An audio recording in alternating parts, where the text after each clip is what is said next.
오늘 말씀은 인생을 살면서 형통한 자가 되려면 이라는 제목을 가지고 말씀을 선포하고자 합니다. 인생을 살면서 모든 것이 순탄할 때만 있는 것은 아닙니다. 어떤 때는 힘든 때도 있습니다. 승리할 때도 있지만 시련이 몰아칠 때도 있습니다. 성공할 때도 있지만 실패할 때도 있습니다. 즉 인생을 살면서 우리는요 형통한 날도 볼 수도 있지만 공고한 날도 보면서 살아왔습니다. 또 인생을 살면서 국가적 차원에서 혹은 개인적 차원에서 형통한 날을 맞이할 때도 있고 공고한 날을 맞이할 때도 있습니다. 개인의 의사결정과 상관없이 국가적 위기가 왔을 때 국가가 위기 대처를 잘못했을 때 그 영향으로 말미암아 개인적으로도 어려움과 난간을 맞을 때도 있었습니다. 예를 들자면 IMF 시대가 그랬었죠. 그때 그 국가적 어려움이 개인적으로도 다 미치게 되었습니다. 그때 어떤 사람들은 그 환경만 바라보고 좌절하고 낙심하면서 혹은 원망을 살면서 한참 그 잘못된 생각의 나락 속에서 살아가는 분들도 생기게 되었습니다. 그러나 어떤 사람들은 그런 어려운 환경, 역경을 만났을 때, 이 공고한 환경이 둘러싸였을 때, 그때 절대로 좌절하지 아니하고 하나님을 찾습니다. 그리고 하나님의 뜻 가운데 생각과 삶이 변화되고 기도하고 지혜롭게 대처하여 하나님의 도움으로 그와 같은 공고한 역경을 도리어 약신의 발판으로 변환시켜 돌파 승리의 드림돌로 삼기도 합니다. 오늘 은혜 성속의 여러분들은 앞으로 놀라운 변화의 역사가 일어납니다. 지금 메타버스다, 산업혁명이다, 여러 가지 다 나와요. 여러분 알다시피 메타버스가 나면 병원들도 타격이 있어요.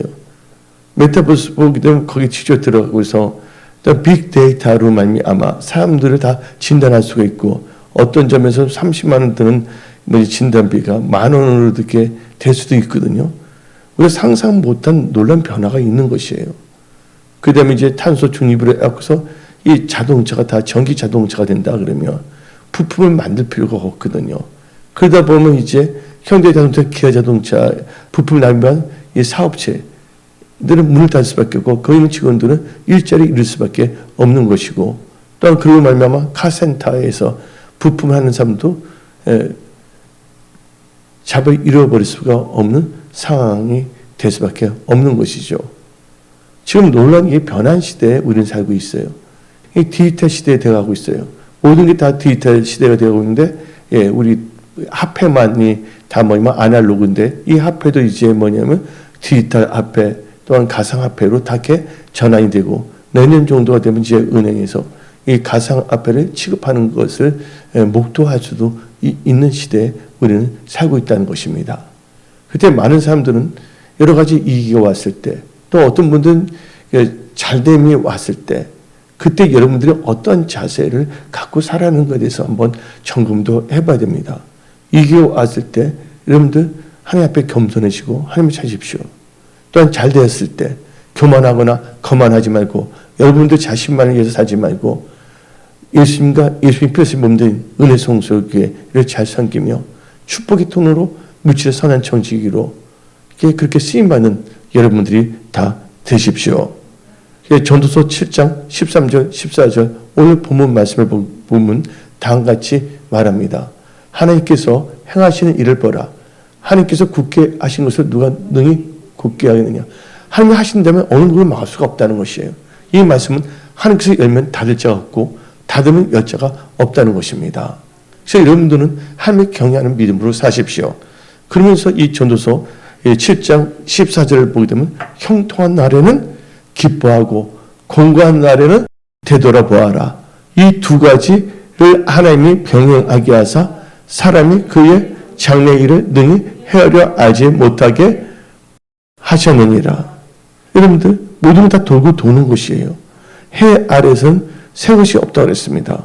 어떨 때는 현찰을 갖고 있는 사람들이 좋다고 그러는데 어떨 때는 뭐냐면 건물 갖고 있는 사람이 좋다고 그래서 항상 깨어 있어야 돼요. 예수 믿지 않는 사람들도 부자들 보기에는 자기 자산을 갖추기 위해서 엄청나게 신경 쓰고 나아오고 있거든요.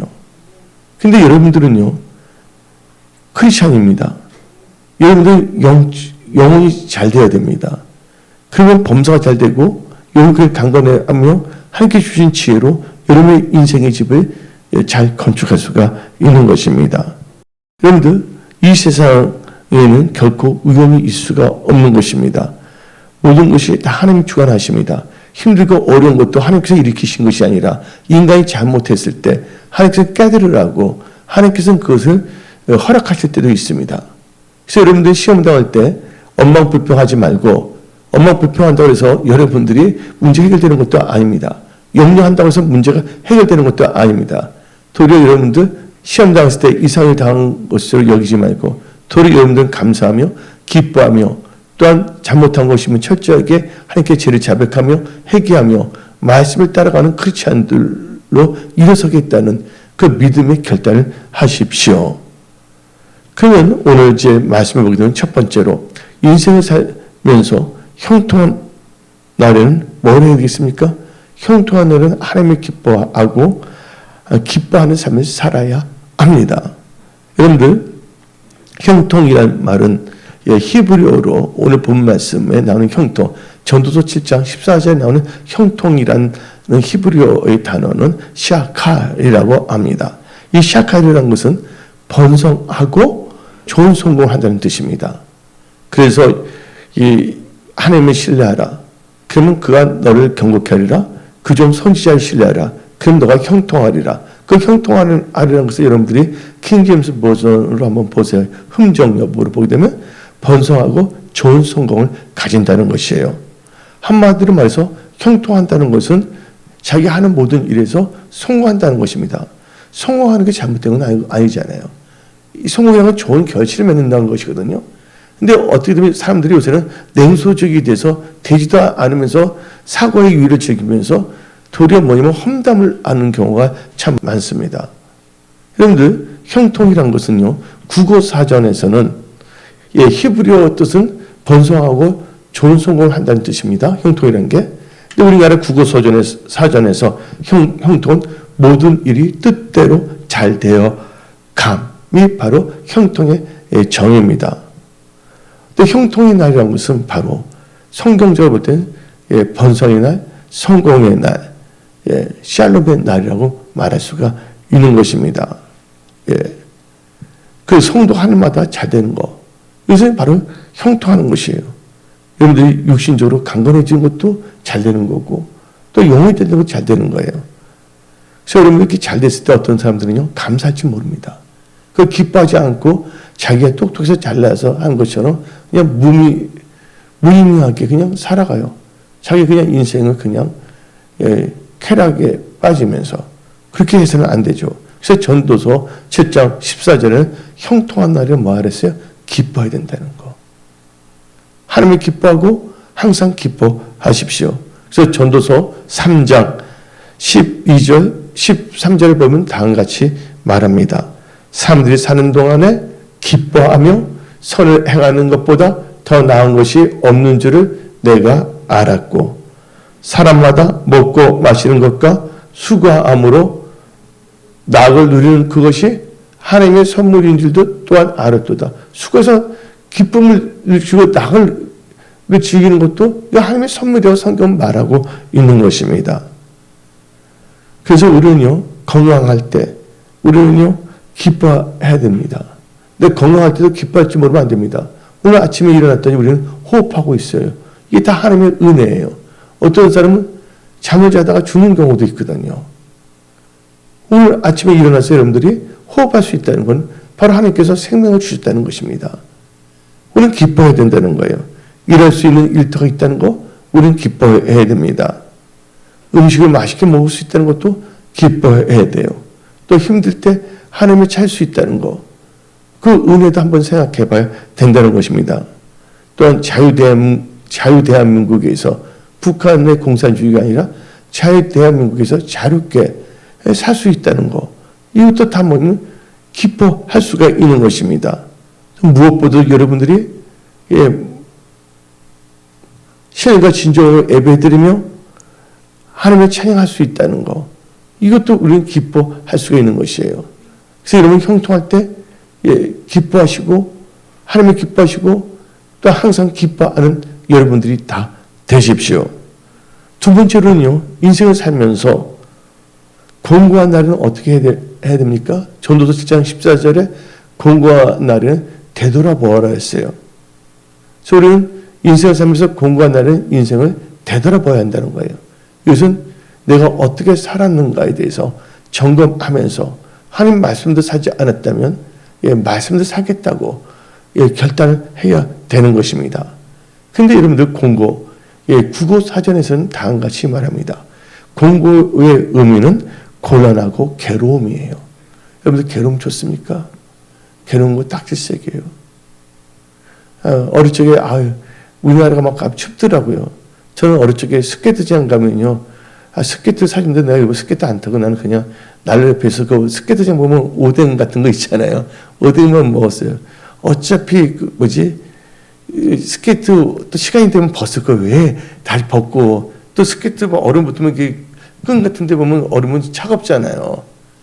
추운 겨울이면 그래서 제가 부모한테 말했어요. 우리 하와이로 이민 가자고. 추운 데 어떻게 살겠냐고. 추운 것도 싫어했거든 우리나라. 우리 어릴 적에는 뭐 노래도 있어요. 하늘나라 소녀들이 뭐 눈을 막 뿌려준다는 노래도 있지 않았습니까? 그러면서 또 제일 싫어하는 게 뭐냐? 괴로움. 괴로운 것은 정신적인 거잖아요. 그러면 괴로움을 좋아하는 사람이 어디 있겠어요? 근데 삶의 인생을 살다 보면 배고플 때도 있고 추울 때도 있고 괴로울 때도 있어요. 배고플 때 있고 추울 때도 있고 괴로울 때를 뭐라 그럽니까? 공고한 날이에요. 이 공고한 날에 하나님께서 이 공고한 날도 그냥 무의미하게 보내지 말라. 이 공고한 날에는 되돌아봐라. 그래서 공고는 고난하고 괴로움인데 공고하다라는 이 명사형은 어렵고 고생스럽다는 거예요. 고생스럽다는 뭡니까? 고난이 많다는 것이죠. 그리고 공고한 날을 성경적으로 보면 환난의 날, 재앙의 날, 재난의 날, 역경의 날을 공고의 날이라고 말합니다. 그래서 오늘 본문 말씀 전도서 7장 14절에 형통한 날은 기뻐하고 공고한 날은 되돌아보아라 했어요. 그럼 여러분들 인생을 살면서 언제 이런 공고한 날이 옵니까? 이 세상은 우연이 없다는 것이에요. 공감이 오는 게 크게 보면 네 가지의 원인이 있어요. 첫째가 어떤 사람 하나님께서 사용하기 위해서 연단해서 정금같이 나오게 하거나 혹은 하나님께 영광을 돌리기 위해서 쟤는 저래도 절대 나를 배신하지 않아. 나를 찬양해. 그것을 보여주기 위해서. 그래서 여러분들 누군가 공감에 처했을 때 여러분들은 함부로 남을 판단하거나 정죄하지 마십시오. 이 어려움이 어떤 사람이 왔을 때 그분이 죄를 범해서 오는 것이 뿐만이 아니라 어떨 때는 하나님께서 그분을 더 귀하게 사용하기 위해서도 단련시키기 위해서 공감 온다는 거예요. 그래서 여러분들은 절대로 예수 믿는 사람으로서 절대로 남을 판단하거나 정죄하지 마십시오. 여러분들 항상 하나님을 기뻐하고 감사하세요. 이제 제가 느낀 것은 뭐냐면 이 두 가지는 비용이 안 들어요. 뭐가 비용이 안 들어요? 다른 사람들이 친절할 때 여러분들 비용이 들어요? 안 들어요? 비용이 안 들잖아요. 코스트가 되지 않는다는 거예요. 그래서 여러분들 할 수만 있다면 우리 크리스천으로서 뭐예요? 친절하게 살아야 되겠죠.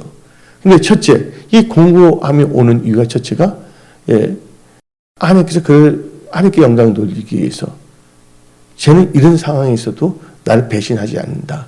그런 것을 보여주기 위해서 그 대표적인 케이스가 누구냐면 욥입니다. 욥은요, 그가 잘못해서 공고함이 온 게 아니에요. 어려운 게. 사탄이가 하나님께 참소를 했거든요. 욥이 하나님을 찬양하고 이렇게 믿음 생활 잘하는 이유가 축복을 많이 받아서 그런 거 아닙니까? 라는 식으로 말했어요. 그러니까 욥은 꼭 그래서 나를 잘 섬기는 것이 아니다. 그래, 다 손대라. 그러나 욥의 생명은 건드리지 말라 하고 하지 않았습니까? 근데 욥은 그 힘들고 어려움을 당했을 때도 그는 욥은 실수를 하지 않았습니다. 도리어 뭐라 했습니까? 그가 나를 단련한 후에는 내가 정금같이 나오리라. 그가 단련하는 내가 정금같이 나오는 거예요. 요셉도 보십시오. 공고한 날 어려운 때가 있었어요. 형들이 미움을 받아서 애굽으로 팔려갔잖아요. 그렇지만 시편 105편을 보게 되면 하나님의 섭리 가운데서 하나님께서 허락하셨다고 나와 있습니다. 미리 보냈다고. 그래서 나중에 그 애굽과 이스라엘 다 구원하게 하는 도구로 사용했잖아요. 그래서 하나님께 영광을 돌리기 위해서 나오는 어려움이 있죠. 역경.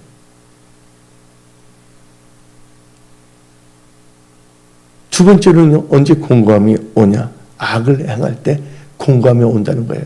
그래서 여러분들 악한 생각, 악한 말 하지 마세요. 고린도전서 13장에 사랑은 악한 것을 생각하지 않는다 그랬어요. 불을 기뻐하지 않는다 그랬어요. 그래서 성경 말씀 로마서 2장 9절을 보게 되면 공고함이 오냐? 악하기 때, 악한 일을 할 때 봅니다. 악을 행하는 각 사람의 경에는 환난과 공고가 있으리니 먼저는 유대인에게요, 그리고 헬라인에게며. 악을 행하면 공고함이 오는 거예요.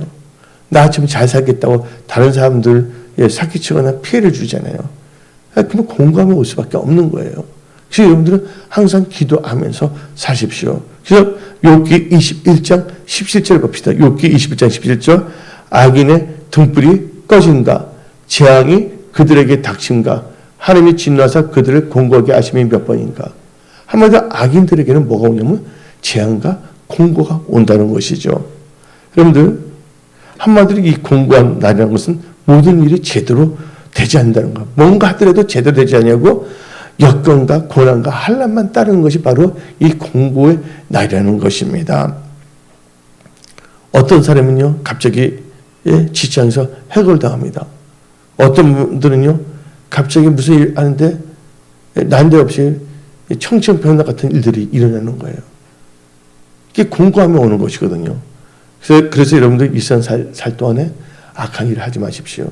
성경 말씀은 오직께서 하나님께서 그 말했습니까? 악을 뭐로 갚지 말고 악을 악으로 갚지 말고 손으로 악을 이기라 했어요.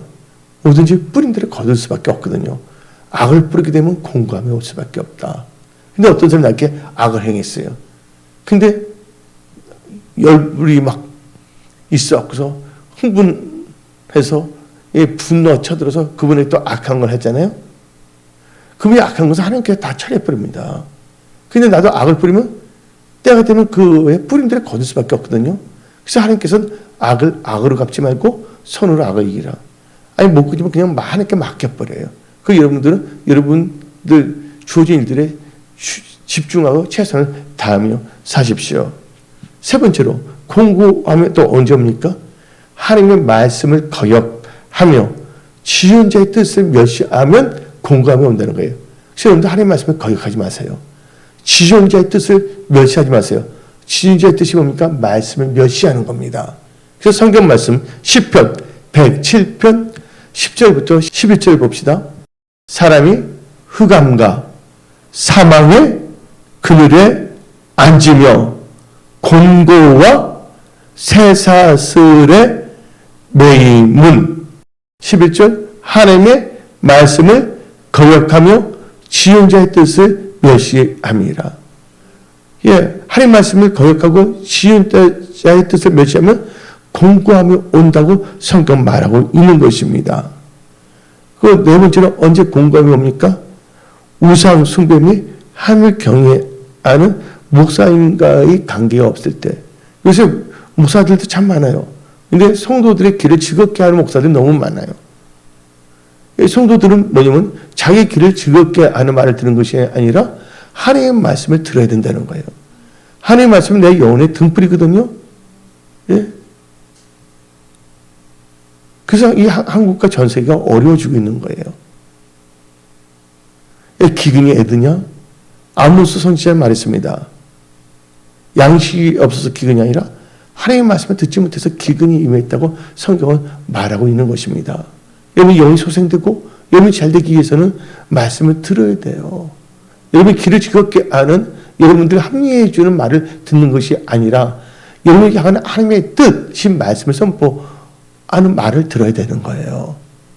그래서 여러분들 우상 숭배, 그 다음에 복수하는 자의 말을 들어서는 안 되고, 그래서 성경 말씀, 그래서 공고가 온다고 스가랴 10장 2절은 말하고 있습니다. 스가랴 10장 2절, 드라빔들은 허탄한 것을 말하면, 이게 뭐 우상 숭배거든요. 복수자, 무당들, 그냥 무당들의 관계에 끊어버려야 됩니다. 복수자는 진실하지 않은 것을 보고 거짓 꿈을 말한즉 그 위로가 헛됨으로 어떤 무당의 말도 그 위로를 받으려고 합니다. 그게 헛되다 말하지 않습니까? 백성들이 양같이 윤리하며 뭐가 없으므로 진실된 목자가 없으므로 그 다음 뭘 당한다고? 공고를 당하나니. 그래서 여러분들 우리는 알아야 됩니다. 내 백성이 지식이 없으면 망한다는 거예요. 오늘 말씀을 들을 때 여러분들은 깨닫는 은혜가 있어야 된다는 거예요. 말씀을 들어도 깨닫지 못한다면 아무 소용이 없는 거거든요. 말씀을 듣고 깨달았을 때 뭘 할 수가 있냐면 말씀대로 살겠다. 말씀을 따라가겠다는 믿음의 결단을 할 수가 있는 것이에요. 그래서 여러분들은 성경 말씀을 읽을 때 들을 때 무엇보다 제일 중요한 것은 깨닫는 은혜를 주세요. 예. 좋은 게 처하지 않아? 깨닫지 못하는 백성은 멸망하는 짐승과 같다 그랬어요. 이번에 저희 유신의 아버지가 계세요. 저 친아버지이죠. 연세가 이제 96세예요. 예, 예수님 이제 영접하신 것 같아요. 예, 지금 이제 임종을 앞두고 계시는 거예요. 사람은 한번 태어나면 죽게 되어 있는데 하나님 부르시면 갈 수밖에 없어요. 그래서 제일 중요한 것은 인생에 있어서 두 가지가 있어요. 우리 인생에는요. 하나는 천국이고 하나는 지옥입니다. 근데 여러분들 지옥은요. 영원한 뭐가 있는 거예요? 고통이 있는 것이거든요. 그래서 하나님께서는 이 세상 살 동안에도 뭘 보여주냐면 말씀대로 살면 잘 되지만 말씀을 살지 않냐고 지혜자 뜻을 배우면 공감이 있다는 것을 보여주는 거예요. 그래서 너희들은 이 세상 살면서 너희들은 깨달으는 거예요. 뭘 깨달으라고요? 천국과 지옥을 깨달으는 겁니다. 천국은 말씀 하나님의 뜻을 멸시하지 않냐고 하나님의 뜻을 살면 천국 간다. 아니면 지옥 간다는 것을 이 공고와 형통함으로 하나님께서 보여주고 있다는 것도 아시기 바랍니다. 그래서 여러분들은 우상 숭배하지 마십시오. 그러면서 우리는 이렇게 공고함이 이제 오는 이유는 알았어요. 네 가지 원인에서 왔다는 거 알았어요. 그럼 온다는 거 하면 무슨 소용이 있어요? 거기에 대한 처방전이 있어야 되잖아요. 많은 사람들 지금 공고하며 살고 있어요. 어려움과 좌절과 낭만과 힘든 역경에. 그럼 거기서 어떻게 됩니까? 벗어나야 되지 않습니까? 근데 벗어난데 여러분의 힘과 능으로는 벗어날 수가 없는 것이에요. 누가 도와주셔야 되냐? 하나님께 도와주셔야 되겠고 또 여러분들은 그걸 해결할 수 있는 지혜가 있어야 돼요. 근데 하나님을 경외하는 것이 지혜의 근본이라 했어요. 그러면서 여러분들은요, 이 어려움에 처했을 때 여러분들은 거기서 벗어나기 위해서는 어떻게 되냐? 여러분들 잘못한 것을 빨리 회개하고 부르짖으면서 기도해야 됩니다. 예. 그래서 시편 107편 13절 14절 보면 우리에게 내말 말씀으로 말씀하십니다. 이에 그들이 이 공고에 빠진 사람이거든요. 이에 그들이 그 환난 중에 여호와께 부르짖으며 그들의 고통에서 구원하시되 흑암과 사망의 그늘에서 인도해내시고 그들의 얼굴 맨줄을 끊으셨도다. 그들이 공고할 때만 하나님께 부르짖거든 회개하면서 막 부르짖어서 살려주시라고. 공고할 때 여러분들 돌이켜야 됩니다. 악을 행하면서 공고하면서 건져내 주시라? 아니에요. 악을 행했기 때문에 공고함이 임했는데. 그래서 여러분들 죄악은 다 토설해야 되고 회개하고 하나님께 부르짖어야 됩니다. 그래서 시편 34편 6절을 보면 다음같이 말합니다. 이 공고한 자가 부르짖음에 여호와께서 들으시고 그가 모든 환난에서 구원하셨도다. 그래서 여러분들 회개하고 부르짖으며 기도하십시오. 그리고 여러분들이 공부하면서 벗어나기서는 이제 여러분들 회개하고 부르짖었잖아요. 그 다음에 안전히 하니까 하나님께 돌아와야 됩니다. 몸만 교회에 오는 것이 아니라 마음과 생각에 말씀 안에 거하는 상태로 들어와야 되는 거예요. 그래서 돌아온다고 말하는 것인데 호세아 6장 1절 2절을 보면 다음과 같이 말합니다. 오라 우리가 여호와께로 돌아가자. 이것은 하나님 뜻대로 살겠다는 것을 의미하는 것입니다. 그동안 내 뜻대로 살았지만 여호와께서 우리를 찢으셨으나 도로 낫게 하실 것이요 우리를 찢으셨으나 싸매어 주실 것임이라. 2절 여호와께서 이틀 후에 우리를 살리시며 셋째 날에 우리를 일으키시니 우리가 그의 앞에서 살리라. 아멘. 오늘 하나님께 돌아와야 돼요. 그럼 마지막 공고에서 벗어나기 위해서 이제는 세상과 잡생각을 갖지 말고 예수를 바라보며 사십시오. 예수를 바라본다는 것은 이제는 예수를 따라가며 살겠다는 것입니다. 그래서 히브리서 12장 2절 말씀을 보면 다음과 같이 말합니다. 믿음의 주여 또 온전케 하시는 이인 예수를 바라보자. 그는 그 앞에 있는 기쁨을 위하여 십자가를 참으사 부끄러움을 개의치 아니하시더니 여러분들 하나님 보좌 우편에 앉으셨느니라. 그래서 우리가 예수님을 바라보면 우리 자신을 부인하고 날마다 십자가를 지고 예수님을 따라가는 삶을 살아야 되면 공고에서 벗어난다는 거예요. 그래서 세 번째로 인생을 살면서 여러분들 이제 형통한 자가 되려면 어떻게 해야 됩니까? 인생을 살면서 형통한 자가 되려면 네 가지의 원칙이 있어요. 이 세상은 우연히 무질서로 되는 것이 아니에요. 빅뱅이 아니에요. 다 하나님의 말씀을 이 세상에 창조했기 때문에 여러분들이 인생을 살면서 형통한 자라면 이 말씀에 근거로 해야 되는데 하나님께서 우리에게 이 말씀 네 가지의 팩트를 여러분에게 주십니다. 네 말씀을 주십니다. 하나님 말씀은 땅에 떨어지지 않고 모든 것이 다 이루어진다는 거예요. 또 되지 않은 말씀은 능치 못함이 없는 것이에요. 첫째, 여러분들이 인생을 살면서 형통한 자가 되려면 여러분들은 언약의 말씀을 지켜 행해야 됩니다. 그래서 성경 말씀 신명기 29장 9절을 봅시다. 그런즉 너희는 이 언약의 말씀을 지켜 행하라. 그러면 너희가 하는 모든 일이 형통하리라. 그래서 이 형통이라는 말이 뭐냐면 샤칼이에요. 샤칼. 이 머릿속에 번성하고 성공한다는 뜻입니다. 여러분들 이 언약의 말씀은 구약 신약을 다 말하는 거예요. 모세의 10계명만 말하는 것이 아니에요. 성경에 기록된 말씀은 다 언약의 말씀입니다. 그래서 우리 구약을 영어로 말하면 New Testament.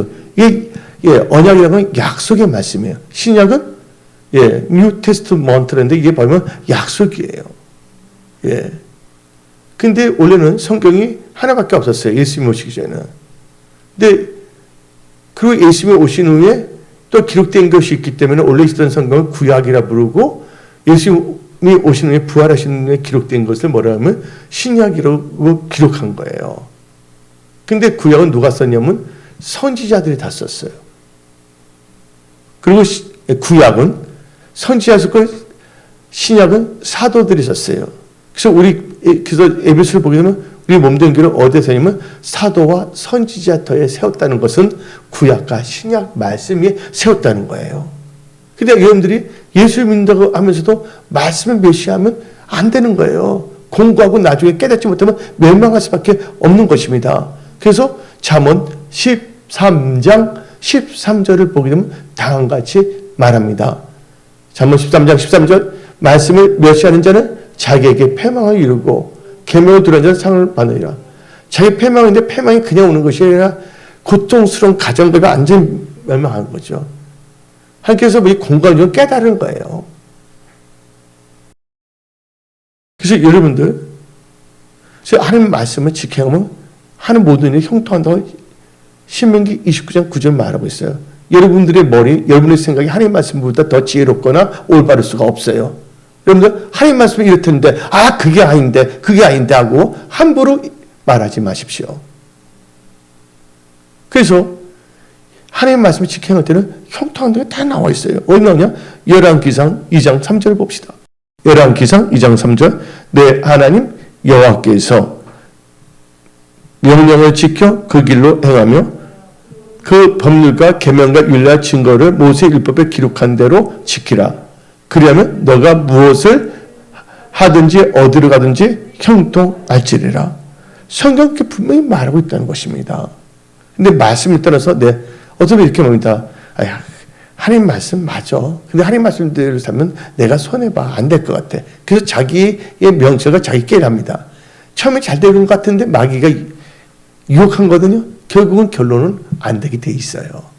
하나님 말씀 당장 눈으로 보이지 않아서 하나님 말씀은 보이지만 당장 환경이 안 보이지만 말씀을 따라가게 되면 하나님께서 환경과 여건을 다 만들어 주신다는 거예요. 하나님 잘 되려면 하나님 말씀을 의지해야 되는 거예요. 베드로 보세요. 밤새 잘 고기 잡았지 뭐가 됐어요? 얼마나 힘들었겠어요. 지치고 심을 또 던지고 빼고 지치고 던지고 참 이게 하나도 없었어요. 여러분의 생각, 여러분의 명철은 안 됩니다. 언약의 말씀을 지켜하세요. 그건 여러분 하는 모든 일이 형통한다고 신명기 29장 9절은 말하고 있는 것이에요. 하나님 말씀을 의지해야죠. 말씀이 되면 손해본데 그래서 자기 인간적인 방법으로 나가다가 도리어 어떻게 됩니까? 힘들어질 수밖에 없는 거죠. 지금부터 앞으로의 삶은요. 우리는요. 철저하게 뭐냐면 말씀을 듣고 그 말씀을 따라가는 삶을 살아야 된다는 거예요. 그래서 여러분들 오늘 주일날 이 말씀을 듣는다는 게 하나의 큰 축복이라는 걸 알아야 되는 거예요. 그래서 신명기 28장 1절 2절을 보게 되면 다음과 같이 말합니다. 너가 내 하나님 여호와의 말씀을 삼가 듣고 내가 오늘 너에게 명령하는 그의 모든 명령을 지켜 행하면 내 하나님 여호와께서 너를 세계 모든 민족 위에 뛰어나게 하실 것이라. 너가 내 하나님 여호와의 말씀을 청종하면 순종하면 이 모든 복이 너에게 임하면 너에게 이르니. 여러분들 말씀을 지켜 행하면 여러분 살아납니다. 여러분 일터 직장 사업이. 그리고 생존하고 번성하게 되고 또 여러분들의 꿈이 있어요. 마음의 손. 그것을 차지하게 된다. 얻게 된다고 말합니다. 어디 합니까? 신명기 8장 1절. 그래서 우리 크리스찬들이 이 세상에 살 때 신명기를 많이 읽으라 그거예요. 제 말은. 신명기 8장 1절. 내가 오늘 명하는 모든 명령을 너희는 지켜 행하라. 명령이 뭐야? 언약의 말씀이거든요. 지켜 행하라. 그러면 너희가 살고 번성하고 여호와께서 너희 조상들에게 맹세한 땅에 들어가서 그것을 차지하리라. 토라를 의지하라는 거예요. 말씀 의지하면 마음의 손 그것을 다 얻게 하신다는 거예요. 근데 사람들은 깨를 부립니다. 유행을 피웁니다. 자기 방법으로 나갑니다. 여러분 방법이 여러분 성공시킵니까? 하나의 방법이 여러분들 번성과 좋은 성공을 시킨다는 걸 분명히 알아야 된다는 거예요. 교회 나오면 다 잘 되는 거 아닙니다. 교회 나올 때라도 말씀은 들어요. 말씀은 참 좋아. 근데 이렇게 살면 나는 안 돼. 당장. 아닙니다. 죽으면 죽으랴. 에스더처럼 말씀의 생명을 걸어버리면 하나님께서 그 중심을 보시고 하나님께서 역사하신다는 걸 아시기 바랍니다. 그래서 하나님은 우리의 애물을 보시지 않냐고 우리의 뭐를 보신다고? 중심을 보시는 하나님이십니다. 우리의 마음을 감찰하시는 하나님이십니다. 그래서 첫째, 언약의 말씀을 지켜 행하면 형통하게 된다. 두 번째로, 인생을 살면서 형통한 자가 되려면 교회를 사랑하고 기도하는 자가 되어야 됩니다. 그게 어디 나오냐? 시편 122편 6절입니다. 시편 122편 6절에 예루살렘을 위하여 평안을 구하라. 평안을 기도하라. 예루살렘을 사랑하는 자는 형통하리로다. 7절 너 성 안에 평안이 있고 내 궁중에는 형통함이 있을지어다. 여러분들 예루살렘을 위하여 평안을 기도하는 자, 예루살렘 사는 자는 형통한다 했어요. 예루살렘은 뭐를 의미하냐? 지금의 교회를 의미하는 것입니다. 예루살렘에 뭐가 있냐면 성전이 있었거든요. 근데 이스라엘 백성들은 절기가 있어요. 여러분들 한나와 엘가나가 매년 어디로 갔습니까? 실로에 갔잖아요. 실로에 뭐가 있었기 때문에 언약궤. 하나님께 제사 드는 성전이 있었기 때문에 나중에 이제 언약궤가 예루살렘에 가는 거거든요. 그래서 지금 이 말하는 예루살렘은 뭐예요? 지금 말씀이 선포되고 예배 드리는 것이 바로 예루살렘이에요. 그래서 이스라엘 백성들을 한번 봅시다. 이스라엘 나라가 있는데 이스라엘 전체가 예루살렘은 아니에요. 그래서 매년제 이게 특히 세계에 참 중요한 게 있습니다. 1년에 3번 꼭 예루살렘을 꼭 가야 되는데 그게 뭐냐면 무교절, 맥주절, 그 다음에 수장절입니다. 근데 사람들이 멀리서 거기 가려면 힘들 수도 있고 또 거기 가면 길을 가려면 이상하게 위험한 길도 있어요. 근데 그걸 가려면 믿음이 있어야 되는 거예요. 그 순전한 마음이 있어야지 예루살렘에 가서 맥주절, 수장절, 무교절에 그 제사를 드릴 수가 있는 것이에요. 지금 뭘 의미하냐? 주의 성수와 또 공예배와 기도를 의미하는 거예요. 바로 예루살렘 말하면 지금의 교회를 의미하는 것입니다. 그래서 이 교회를 사랑하고 교회를 기도하고 교회를 잘 섬기는 자들은 형통한다고 성경에 나와 있습니다. 그 대표적인 케이스가 역대하 31장 21절에 나와 있습니다. 그가 행하는 모든 일, 곧 하나님의 전에 하나님의 성전 교회죠. 교회에서 수종들이나 율법이나 계명이나 그의 하나님을 찾고 한 마음으로 행하여 뭐하였더라? 형통하였더라. 여러분들 성공을 만들고 많은 사람들이 경제자 노후 대책 말합니다. 노후가 잘 되려면 하나님 언약 지켜하세요. 교회 사랑과 교회를 잘 기도했어요. 예. 여러분들 노후 대책뿐만 아니라 사후 대책도 잘해야 돼요. 여기서 이제 예루살렘이 나온 게 있죠. 여기서 10편 120편 6절에서 예루살렘을 사랑하는 자는 형통하리로다. 이건 바로 교회를 사랑하는 자는 형통한데 여기서 형통이라는 것은 바로 신명기 29장 9장에서 형통한다는 샤카리라는 단어가 아니라 여기서는 샤르바라는 히브리어입니다. 샤르바라는 것은 번성하고 풍부하게 된다. 좋은 거, 필요한 것은 다 하나님께서 풍부하게 해준다는 뜻이 있어요. 그런 축복이 여러분들에게 임할지어다. 세 번째는 인생을 살면서 형통한 자가 되려면 정의와 공의. 정의라는 것은 말씀을 따라 그리고 또 믿음으로 살아야 됩니다. 공의를 실천해야 될 때 형통한다고 말합니다. 그게 에레미야 22장 15절 16절입니다. 에레미야 25장 15절부터 16절. 너가 백향목을 많이 사용하여 왕이 될 수 있겠느냐? 내 아버지가 먹거나 마시지 아니하였으며 정의와 공의를 행하지 아니하느냐? 그때 그가 형통하였느니라. 그는 가난한 자와 궁핍한 자를 변호하고 형통하였나니 이것이 나를 알미 아니냐? 여호와의 말씀이니라. 변호사도 보면 링컨 보면 불쌍한 사람 돕다 보니까 대통령까지 돼버렸거든요. 그래서 뭐냐면 가난한 자, 궁핍한 자를 변호해주고 그래서 지금 하나님의 언약, 성경 말씀을 실천하고 믿음을 사기 때문에 하나님께서 형통하게 한다고 나와 있어요. 근데 하나님께서 여러분들에게 시험 볼 때 오픈북 테스트에 다 성경책 줬어요. 그 말씀을 읽고 적용하면 여러분 잘 된다는 거예요. 근데 사람들이 말씀을 읽지 않아요. 읽더라도 하나의 뭐냐면 그냥 대충 넘겨버립니다. 그리고 자기 생각도 사기 때문에 안 되는 거예요. 지금부터 오늘 2021년 11월 달인데 이제 지금부터 여러분들은 계획을 잘 세워야 돼요. 오늘 말씀을 듣고 예수 안에서 형통하는 자가 되기 위해서 그 미리 뭐냐면 12월 달을 2022년으로 살아야 돼요. 미리 한 달을 애행히 연습하세요. 그런 마음을 살게 된다면 2021년 자체 12월 때도 의미 있게 승리로 엔딩 마칠 수가 있다는 것이에요. 어떤 사람은 1월 5일 날 그때 올해 계획서를 세운대. 벌써 늦은 거예요. 여러분들은요, in advance, 미리 준비하는 지혜로운 자가 되시기 바랍니다. 열처녀를 보시기 바랍니다. 어리석은 5자는 나중에 신랑이 다 그때에서 마지막에 준비하지만 지혜로운 처녀는 미리 다 준비해놨어요? 안 했어요? 미리 준비해 놓으십니다. 인생은요, 준비하는 자의 것이에요. 예비하는 자의 것이라는 걸 믿으시기 바랍니다. 어떻게 예비해야 되냐? 여러분의 명철, 여러분의 깨가 아닌 하나님의 말씀을 의지하여. 그래서 여러분들, 강철한 카네기가 있어요. 카네기는 기독 기업가예요. 그는요, 선교 사업도 많이 했고 자기가 다니는 자기 본교회를 잘 섬겼던 사람입니다. 강철한 카네기는요. 그분은 크게 축복을 받아서 또 재물도 얻고 또 하나님 뜻대로 살기 때문에 존경받은 사람이 됐거든요. 하나님께서 뭐예요? 존경한 자를 만들어준다 했거든요. 근데 이제 한 호텔에서 경영자 모임이 있었어요. 그때 질문했습니다. 사람들이 어떻게 사업 성공 비결이 뭐냐고. 그럼 딱 하는 말이 사업에 속임수를 쓰면 반드시 망합니다.